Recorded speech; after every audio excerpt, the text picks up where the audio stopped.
택하신 사람들만 효력 있는 부르심을 받습니까? 오직 택하신 사람들만 효력 있는 부르심을 받습니다. 다른 사람들은 말씀의 사역으로 외적인 부르심을 종종 받을 수 있고 성령의 어떤 일반적인 사역이 있을지라도 그들에게 제시된 은혜에 대한 고의적인 태만과 경멸 때문에 그들의 불신앙 가운데 당연히 내버려져 있을 것이어서 결코 예수 그리스도에게 진정으로 오지 아니합니다. 우리는 지난 시간에 그 유효적인 부르심, 효력 있는 부르심에 대해서 살펴보았습니다.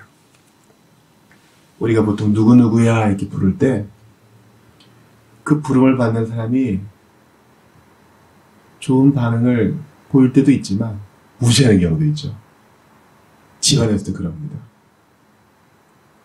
직장에서도 그러고요. 군대에서 그러면 큰일 나죠.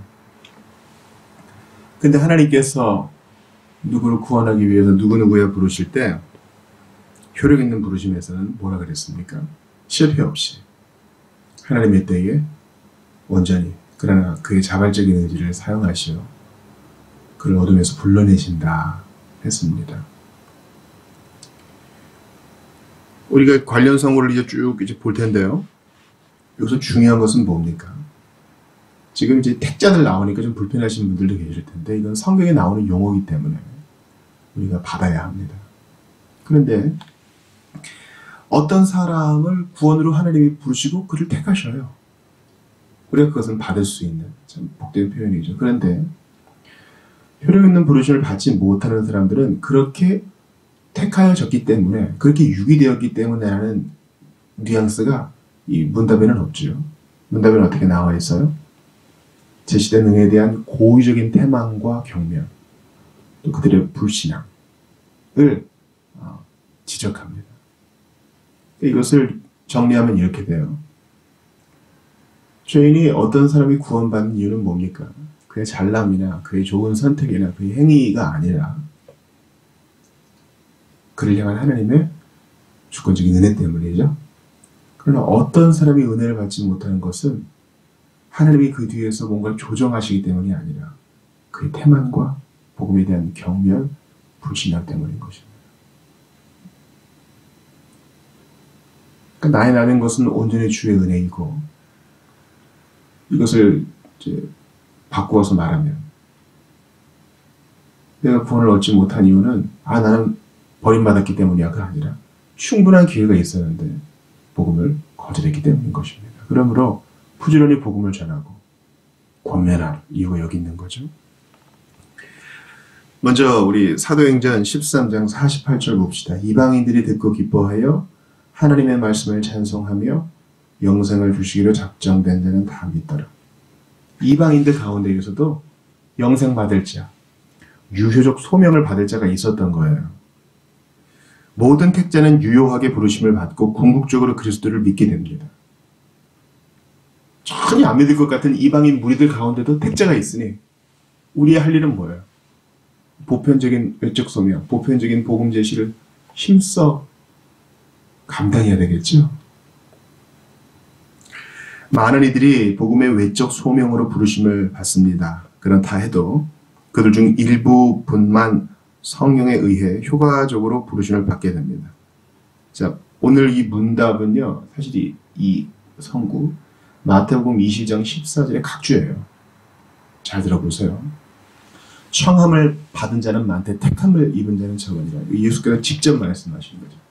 청함을 받은 자는 많되 청함을 받는다는 것은 복음의 외적 소명, 복음 제시를 받았다는 거예요.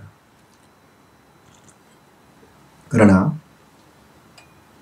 택함을 입은 자는 적으니라. 그들 모두가 다 유효적 소명을 받는 자가 아니라는 사실이죠. 우리가 그리스도의 말씀이 최종적인 권위를 둘진데 이것이 거듭난 사람에게는 맞아 이런 반응으로 드러나게 될 것이고 생명 없는 자는 뭔가 이의를 제기하고 싶을 거예요. 다 하면 안 돼? 청함 받으면서 다 구원하면 안 돼?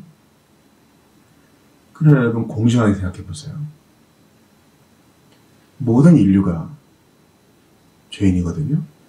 하나님 앞에 공정하게 받을 것이 있다면 그것은 형벌이에요. 그리고 하나님께서 그 일부에게 이런 은혜를 주시는 것은 그분의 자비요. 마치 어떤 한 사람을 시설에서 입양하는 사람에게 왜 우리 다 입양하지 않아요? 당신 나빠요. 하는 것과 다를 바 없는 것입니다. 그러므로 이것은 구원받은 자에게는 달콤하고 복되고 주체할 수 없는 찬양의 이유가 되는 것입니다. 동시에 내가 구원을 받지 못하고 구원의 은총을 누리지 못하는 이유는 아까 뭐라 그랬어요? 내가 입양되지 못했기 때문에, 내가 버림받았기 때문에가 아니라 내가 거절했기 때문이에요. 그러니까 스펄전의 얘기를 마음에 새겼어요. 여러분, 내가 구원받은 자인지 내가 택함받은 자인지 궁금하십니까? 당신이 지금 복음을 믿고 받아들이고 그리스도를 모시고 있다면 당신은 택자입니다. 여러분, 이걸 마음에 꼭 새기세요. 우리가 지금 하나님의 관점에서 또 성경의 관점에서 유효적 소명을 받는 택자에 대해 보고 있지, 우리의 할 일은 누가 택자인지 가려내는 일이 아닙니다. 우리 몰라요. 예수님의 이 말씀, 마태복음 22장 14절. 청함을 받은 자는 많되 택함을 입은 자는 적다. 이거 무슨 말씀이에요? 의도가 뭐예요? 의도. 어차피 다 청해도 적은 자만 택함 받은 자니까 대충 해. 이런 뜻인가요?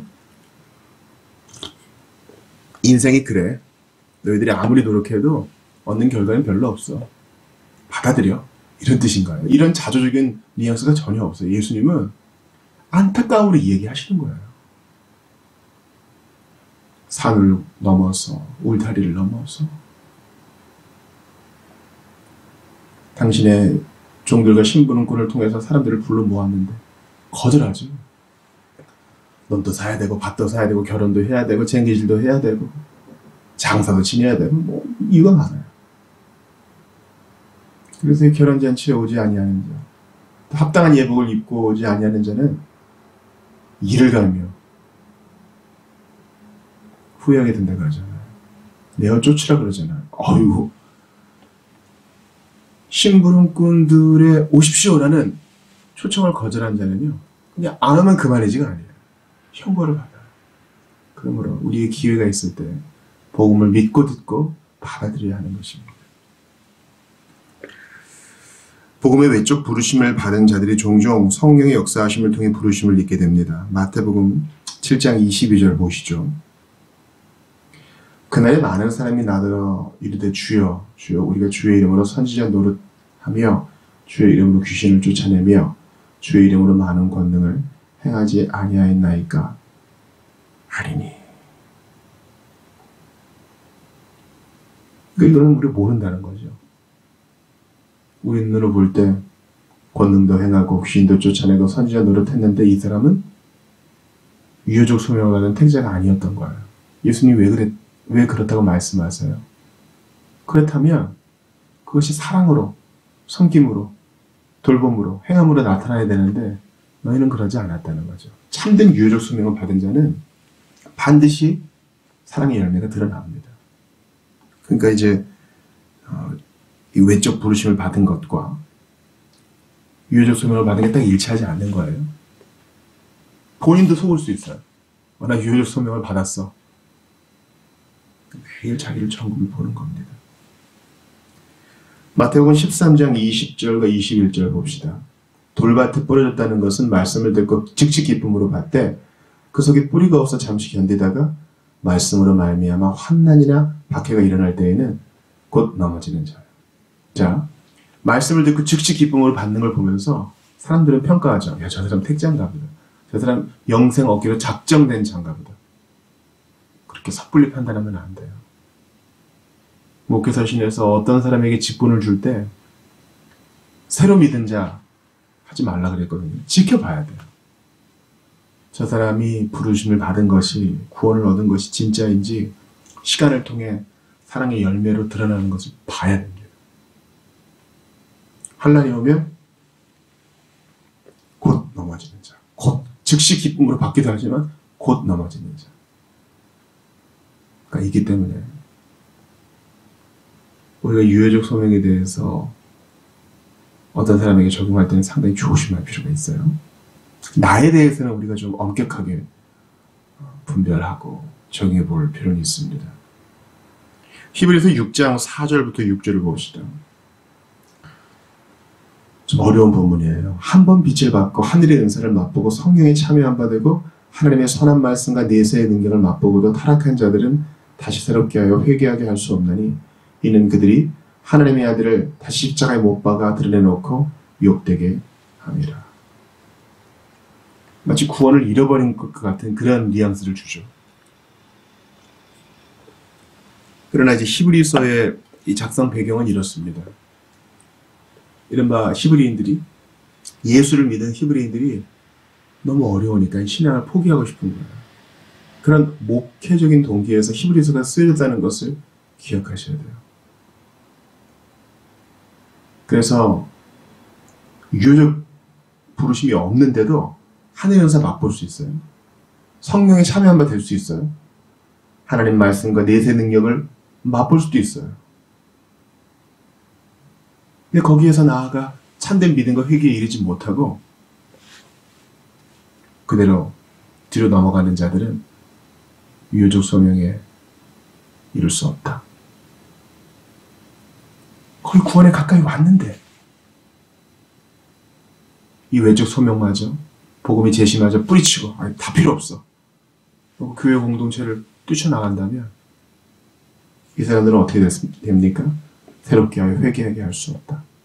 그런 행위는 하나님의 아들을 다시 십자가에 못 박아 드러내고 욕되게 하는 것이다. 여러분, 불신이라는 게 이렇게 무서운 거예요. 자, 우리가 지금 이제 웨스트민스터 문서들을 보고 그렇잖아요. 이것이 이제 개혁주의적 배경이라고 우리가 알고 있어요. 자, 선로 위에 한 사람의 하나의 시신이 있다고 생각합시다. 알미니안의 입장은 이 사람이 기차에 탔다가 떨어져 죽었다 이렇게 보는 것이고, 개혁파의 입장은 뭡니까? 처음부터 기차에 타고 있지 않았는데 어떤 사고로 여기 있는 것이다 이렇게 보는 겁니다. 이런 관점의 차이가 구원을 얻느냐 마느냐에 있어서 어떤 중차대한 관점은 아니에요. 그러나 우리의 믿음은 뭡니까? 유효적 소명을 받은 자는 끝까지 주님이 반드시 책임지고 인도하신다. 우리가 넘어지고 자빠지고 구원의 은혜에 참여하지 못하는 이유는 뭡니까? 내가 경멸하고 내가 불신앙하고 내가 고의적으로 거절했기 때문이에요. 기차문을 닫아놓은 게 아닙니다. 노아의 홍수 때도 마지막까지 그 문을 열어놨죠. 그러나 방주의 문을 닫으시는 분은 하느님이십니다. 기회 있을 때 믿고, 기회 있을 때 전하고, 기회 있을 때 은혜의 수단을 부지런히 사용해야 됩니다. 복음의 외적 소명과 일반적인 성령의 사역만을 소유한 채 성령의 효과적 소명은 결핍되어 있는 자들을 불신앙으로 남아있게 하고 결코 진정으로 그리스도께 나오게 하거나 부름받은 자를 만들 수 없습니다. 복음을 들었어. 동의했어. 이것으로는 부족하다는 것이죠. 자, 요한복음 12장 38절 40절 봅시다. 이는 선지자 이사야의 말씀을 이루려 하십니다. 이르되 주여 우리에게서 들은 바를 누가 믿었으며 주의 팔이 누구에게 나타났나이까 하였더라. 그들이 능히 믿지 못한 것은 이 때문이니 곧 이사야가 다시 일렀을 때 그들의 눈을 멀게 하시고 그들의 마음을 완고하게 하셨으니 이는 그들로 하여금 눈으로 보고 마음으로 깨닫고 돌이켜 내게 고침을 받지 못하게 하려 함이라 하였습니다. 예수님도 인용하신 말씀이죠. 여기서 또 사람들이 오해할 수 있어요. 거 봐요. 유효적 부르심을 받지 못하는 것은 하나님이 눈을 가렸기 때문이잖아요. 그러나 배경을 알면 그런 얘기 못하죠. 당시 이사야 선지자의 시대는 어떻습니까? 선지자가 그 가운데 있었어요. 경고의 말씀을 듣고 하나님께 돌아오라는 초청의 말씀을 들었는데 완고하게 계속 거절하는 거예요. 그래서 주님은 마침내 방주문을 닫습니다. 그들의 눈을 가려버립니다. 예수께서 이 말씀을 하신 거, 아까 히브리서 말씀과 연결지어 생각해 보세요. 기차에 탈 수 있었어요. 계속 무시해요.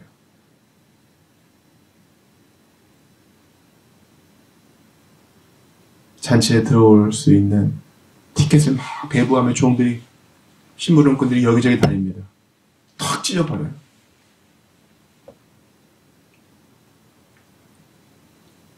한 번 기회를 버린 것뿐인데 뭐 또 있겠지가 아닙니다. 눈이 가려져 버릴 수 있어요. 곧 구원에 이르렀는데 뒤로 물러나는 일, 그것은 심판에 이르는 길입니다. 그러므로 그 누가 이 구원에 관하여 함부로 얘기할 수 있겠어요? 누가 가볍게 대할 수 있겠어요? 사도행전 28장 25절부터 27절을 봅시다. 서로 맞지 아니하여 흩어질 때에 바울이 한 말로 이르되 성령의 선지자 이사야를 통하여 너희 조상들에게 말씀하신 것이 옳도다. 이르렀을 때 이 백성이 가서 말하기를 너희가 듣기는 들어도 도무지 깨닫지 못하며 보기는 보아도 도무지 알지 못하도다. 이 백성들의 마음이 우둔하여져서 그 귀로는 둔하게 듣고 그 눈은 감았으니 이는 눈으로 보고 귀로 듣고 마음으로 깨달아 들어오면 내가 고쳐줄까 함이라 하였습니다. 바울의 마지막 전도죠. 사도행전에서 말이에요. 황제로부터 재판을 받기 위해 대기하면서 가택연금을 받죠. 자유로이 유대인들을 만날 수 있습니다. 근데 구약 성경을 가지고 전통을 가지고 마땅히 믿는 것이 당연한 유대인들이 안 믿어요. 사도로부터 권함을 받는데도 안 믿어요. 방금 말한 이사야 백인과 똑같죠. 기차에 타십시오. 방주에 들어오십시오. 문이 열려 있는데도 거절했던 바로 그 사람. 단지 기회만 찬 게 아니라 주님이 그 눈을 가려버리시고 마음을 닫게 하세요. 나중에는 영적 감각도 없어요.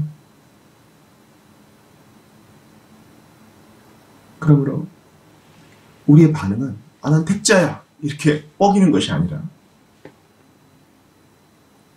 열렬함으로 복음을 듣고 간절함으로 주께 매달리는 것. 내가 오늘 복음을 처음 듣는 것 마냥 주님은 이런 자세를 원하세요. 완고한 거 주님 싫어하세요. 요한복음 6장 64절에서 65절 봅시다. 그러나 너희 중에 믿지 아니하는 자들이 있느니라 하시니 이는 예수께서 믿지 아니하는 자들이 누구며 자기를 팔자가 누구인지 처음부터 아시니라. 또 이르시되 그러므로 전에 너희에게 말하기를 내 아버지께서 내 오게 하여 주지 아니하시면 누구든지 내게 올 수 없다 하였노라 하시니라. 맞아요. 다 열심히 들었지만 내가 믿고 나올 수 있는 것은 주께서 성령으로 내 마음을 일으키셨기 때문이에요. 자랑할 거 없죠.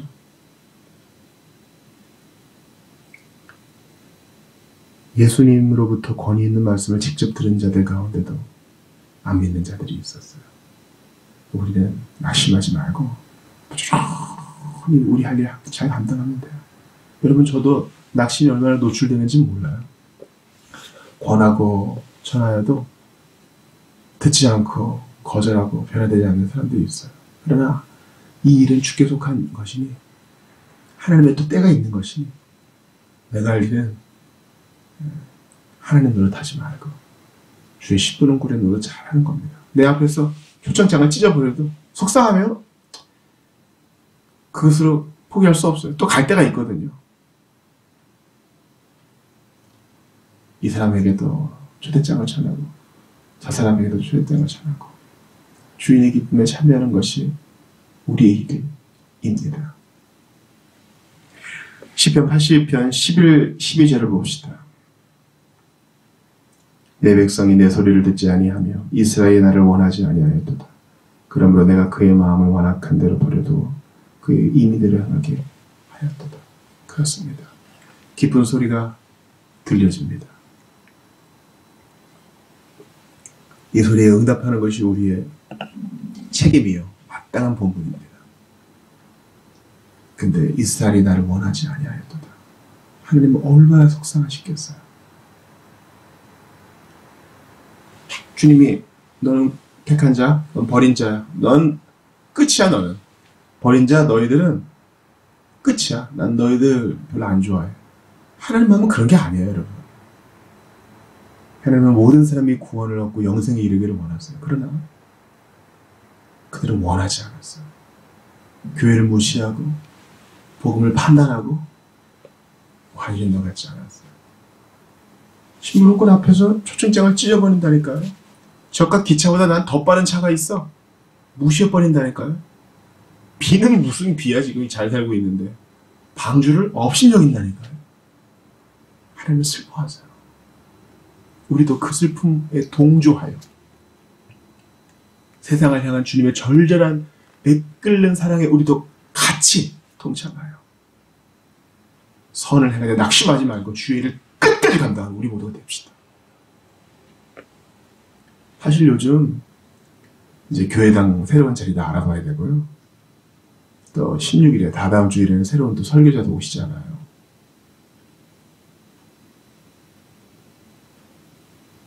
또 낙심한 분들 찾아가기도 하고 그러는데 요즘은 그런 것들이 잘 좀 안 되는 것 같아요. 근데 제 개인적으로는 오늘 이 68문을 다루면서 참 위로가 많이 됩니다. 이제 9년 지나가는 우리 교회 입장 보세요. 우리가 한 거 별로 없어요. 나름대로 자리를 잘 지켰을 뿐이지 다 하나님이 불러 모아주시고 지금까지 세운 거잖아요. 이제 작년 결산할 텐데요. 결산 내용을 미리 쭉 한번 보니까 어떠세요? 하나님이 이름도 모르는 사람을 통해서 얼굴도 모르는 사람을 통해서 이 공동체를 세우십니다. 그러면 우리 할 일은 포기하는 거 아니에요. 판단하는 것도 아니에요. 부지런히 맡겨준 일을 잘 감당하고 내가 먼저 열렬함으로 그 말씀을 듣는 것. 떠내려갈까 조심하면서 오늘도 마음을 잘 지켜 주님 품에 거하는 여러분들 다 되시기를 주의 이름으로 축원합니다.